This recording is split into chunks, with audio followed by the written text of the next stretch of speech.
ఇది ఎర్ర చిత్రమూలం, ఇది తెల్ల చిత్రమూలం. ఓకే ఓకే, రెండు రకాలు, ఒకే ప్లాంట్ రెండు రకాలు ఉంది. ఇది ఎర్ర చిత్రమాలం మూలం డైజెస్టివ్ ప్రాబ్లమ్స్కి, స్కిన్ ఇన్ఫెక్షన్స్కి, లెగ్ పెయిన్స్కి, జాయింట్ పెయిన్స్కి, గొంతులో కప్పు వాటికి యూజ్ అవుతుంది మేడం. నేను స్టెమ్ రూట్ బాగా యూజ్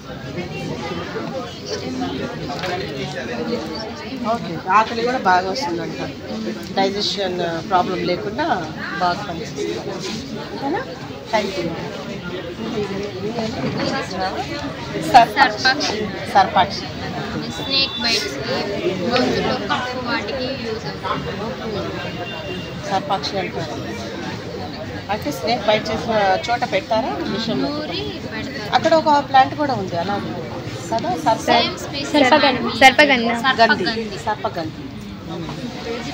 అశ్వగంధ లాగా సర్పగంధి అని చూసాను. సర్పాక్షి రెండు ఉన్నాయి. పాయిజన్ అంటే పాయిజన్కి విరుగుడుగా ఈ మొక్క రసాన్ని ఆ ప్లేస్లో వాడితే కొంచెం ఎఫెక్ట్ కాకుండా ఉంటుందంట. బొప్పాయి ప్లాంట్ ఇది పిగ్మెంటేషన్ తగ్గించేది. ఈ లీవ్స్ అనేవి జాయింట్ పెయిన్స్కి అవి ఎలా యూజ్ చేస్తారు? లీవ్స్ని నార్మల్గా పచ్చిగానే ఉన్నప్పుడు దంచుకొని ఎక్కడైనా పెయిన్స్ ఉన్న చోట రసం అంతేనా? ఇంకా బొప్పాయి కాయలు అవి కూడా హెల్త్కి చాలా మంచిది. ఈ ఆకు రసం తాగుతారు కదా, ప్లేట్లెట్స్ తగ్గితే. సో చాలా యూస్, హెల్త్ బెనిఫిట్స్ చాలా ఉన్నాయి.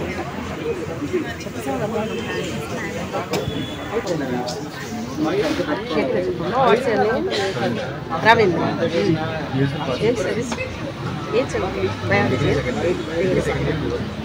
ఓకే. ఎందుకు ఉపయోగపడతాయి అంటే దాన్ని పసురులా చేసుకుని ఇన్ఫెక్షన్స్ రాస్తే అది తగ్గిపోతుంది. అలాగే రూట్స్ ఎందుకంటే మన బాడీ ఇంకా అలాంటి వాటికి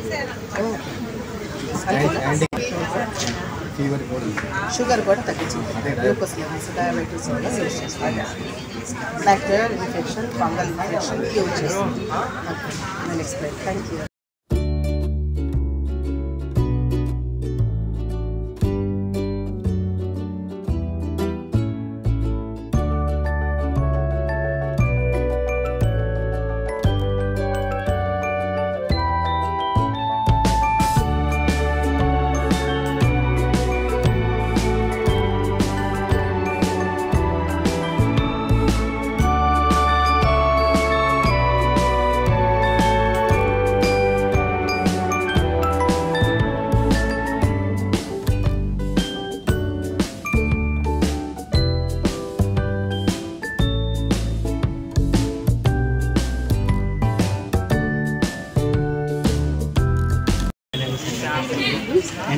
వెంకటేశ్వర స్టడీ ఫస్ట్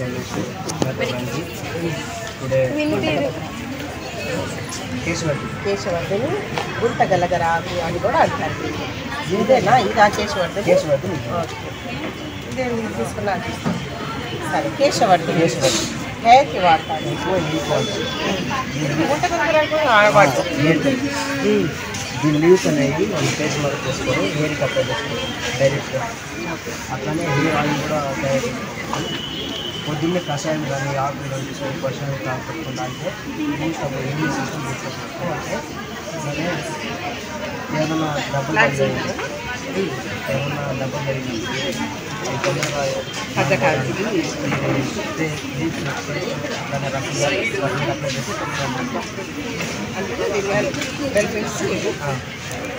ఆయిల్ ఏమన్నా వేస్తారా? ఆయిల్ మేక్ ఇచ్చేస్తారా? ఆయిల్ మరి చెప్పాలా?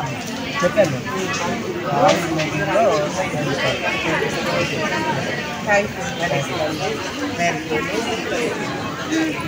గ్రీన్ వీళ్ళు రాలేదా? ఎవరు రాలేదా?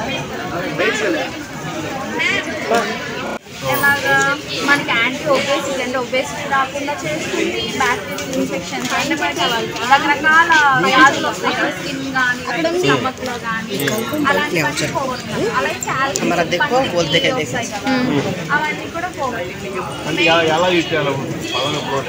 అప్పుడు మనకి ఇలా పొడిలా ఇవ్వచ్చు, లేకపోతే కషాయంలో తాగమని కానీ, ఆకులు ఎండబెట్టి పొడి చేయాలా? పచ్చిది అంటే అది డాక్టర్ని బట్టి ఉంటుంది. ఆయన ఎలా ఆయుర్వేదిక్లో ఒక డాక్టర్ ఉంటారు కదా మనకి, ఆయన చెప్తారనమాట ఎలా యూజ్ చేయాలి అనేసి. దీనివల్ల యూజ్ ఉంది. మనం డ్రైగా టీలా కూడా వాడచ్చు, కాకపోతే ఎక్కువగా కాదు.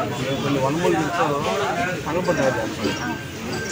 అది పౌడర్ తయారు చేసి ఆవు పౌడర్ తయారు చేసి దాంట్లో కలుపుతారు. ఎటువంటి పళ్ళని పోయిన ప్రాబ్లమ్స్ అన్నీ కంప్లీట్గా పోతాయి. ఇది మొత్తం గట్టిపోతుంది. దీని మీద కారం కానీ ఇటువంటి ప్రాబ్లం మొత్తం పోతుంది. ఇది ఎలా మీరు యూజ్ చేస్తారని నాకు తెలియదు. అది అప్పుడు దాని ప్రాబ్లం ఒక 10 మొక్కలు పెట్టి కాస్తాను వాటర్.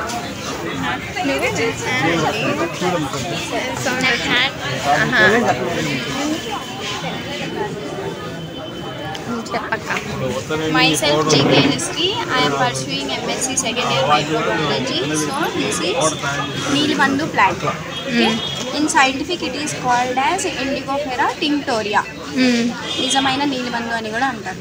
దీంట్లో ఇండికాన్, ఇండిగో, ఫ్లావనాయిడ్స్ అనే కెమికల్ కాంపౌండ్స్ ఉంటాయి. ఈ ప్లాంట్లో మనం లీవ్స్ని, స్టెమ్స్ని మెడిసినల్ వాల్యూస్లో యూజ్ చేసుకోవచ్చు. దీన్ని మలేరియా, టైఫాయిడ్, ట్యూబర్కులోసిస్, డిఫ్టీరియా వంటి ఇన్ఫెక్షన్స్ ఉన్న వాళ్ళకి యూజ్ చేసుకోవచ్చు. ఎలా అంటే ఇది హెర్బల్ టీగా పెట్టి దాన్ని మనం తీసుకోవచ్చు యాజ్ ఎ టీ. అలాగే కాకుండా స్కిన్ డిసీజెస్ ఉన్నా, అల్సర్స్ ఉన్నా, సోరియాసిస్ ఉన్నా వంటి ఇన్ఫెక్షన్స్ కూడా మనం క్యూర్ చేసుకోవచ్చు. Thank you.